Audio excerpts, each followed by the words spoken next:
es el negocio de la psiquiatría, el gran negocio de la psiquiatría, volver adicta a la gente. I was diagnosed with a chemical imbalance, manic depression. They diagnosed me with having ADD. They told me I had conduct disorder. ADHD. Mild depression. Major depression. Depressive. Borderline personality disorder. Social anxiety, depression, and schizophrenia. Sleep disorder. Identity problem disorder. There's no such thing as mental disorder. A mental disorder is whatever someone says it is, and if the person saying this is a mental disorder has enough power and influence, then people believe, oh, that's a mental disorder. But you can't have power or influence without credibility. So psychiatry manufactures its own. It's based on a grab bag of checklists for disorders that are published in a book called the DSM, which is the Diagnostic and Statistical Manual. There are no statistics in this book, by the way. That just makes it sound more scientific. They create this cluster of disease, and they get together and they vote. Is this a disease? All in favor, say aye.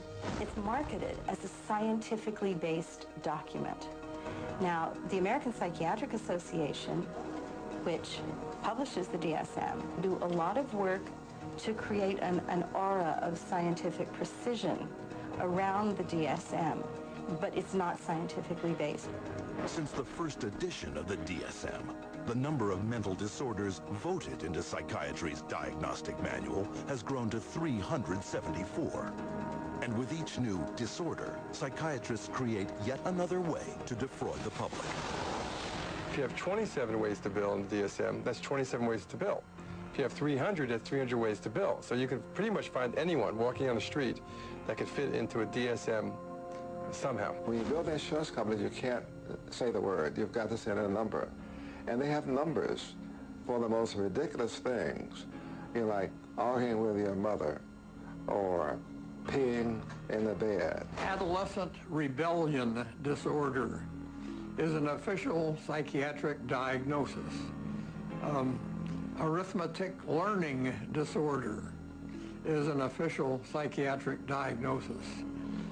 General anxiety disorder is a recent diagnosis.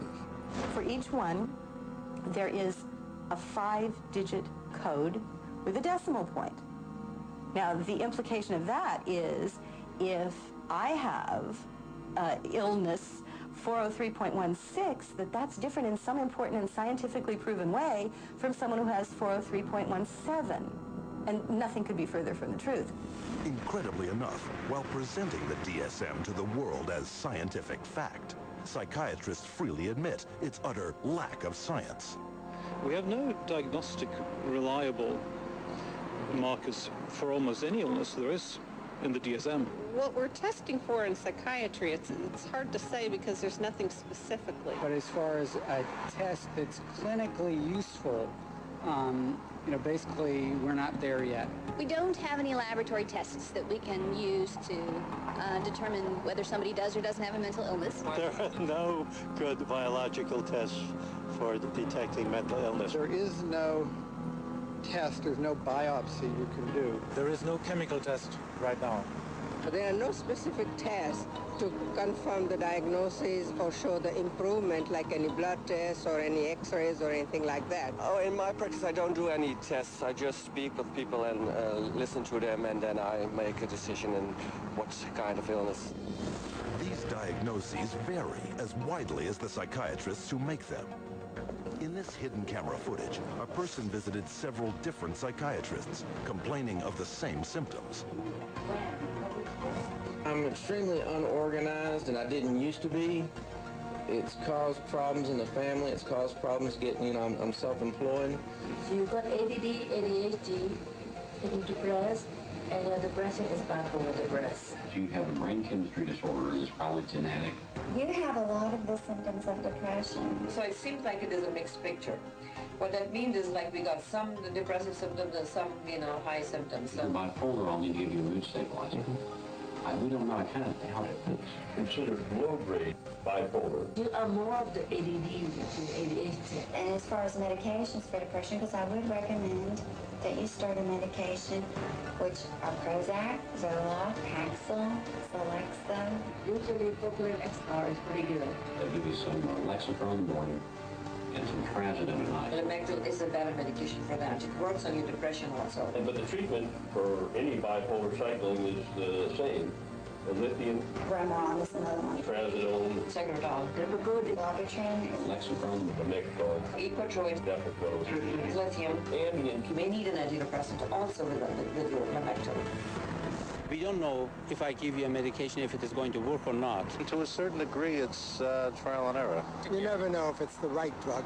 How many people have I cured? Well, there are no real cures right now in psychiatry. I have cured none of my patients. We're always challenged by our lack of knowledge. I mean, in fact, we don't know what the causes of mental illness are. Most mental illnesses, we do not know the cause. Of course, it would be nice to know exact reasons of disorders, but maybe in the future. I'm the Director of Research at the American Psychiatric Association. We don't know the etiology of really any of the mental disorders at the present time.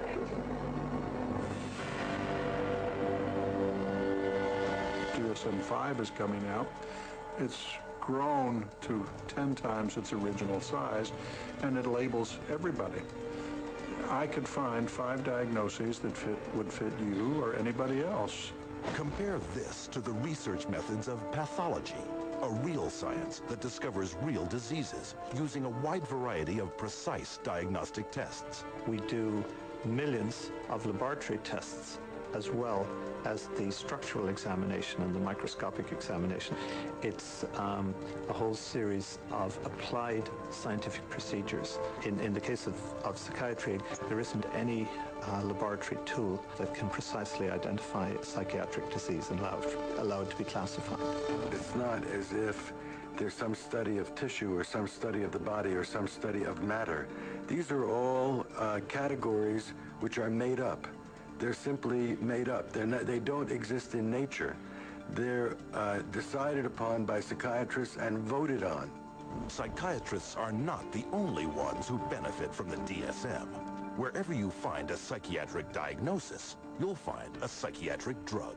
The pharmaceutical corporations now contribute enormous sums of money for the education of psychiatric residents and for the support of research by their professors, so that psychiatry today has become in America, has become very largely the learning of which drug to use with which disease or disorder. We need to make sure that we understand the very close interactions among the American Psychiatric Association with its DSM, the pharmaceutical companies, who love the fact that every time there's a new edition of the DSM, there are dozens more categories in there, and so more conditions for the drug companies to say, oh, we've got a pill for that. In 2006, a study revealed that 56% of all psychiatrists deciding what disorders to list in the next DSM had financial ties to at least one drug company.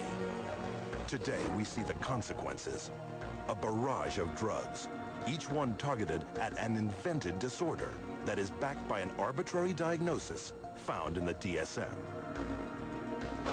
The fact that it is couched in the language of science without necessarily having any of the scientific data or underpinnings to justify it is as threatening as anything we've seen today. And psychiatry's latest and most expensive ploy to fool the public by imitating legitimate medicine? Brain scans. We can scan all the brains we want to. The fact that we see changes in different people's brains, changes in functioning, doesn't mean that we've discovered anything that has its origin in the brain. It just means that we're seeing changes, but it doesn't mean that there's something wrong with the brain. Psychiatrists and psychologists use the DSM to label 450 million people worldwide as mentally ill. A total equal to the populations of France, Italy, Germany, Canada, Australia, the United Kingdom, and Russia combined. while sales of the psychiatric drugs they push have topped $27 billion annually. Funding from world governments for these patients grows psychiatry $440 billion a year. And much of this money comes from the diagnosis and drugging of our most trusting and vulnerable. Muchas gracias. Esto ha sido todo por hoy. Hasta el próximo domingo.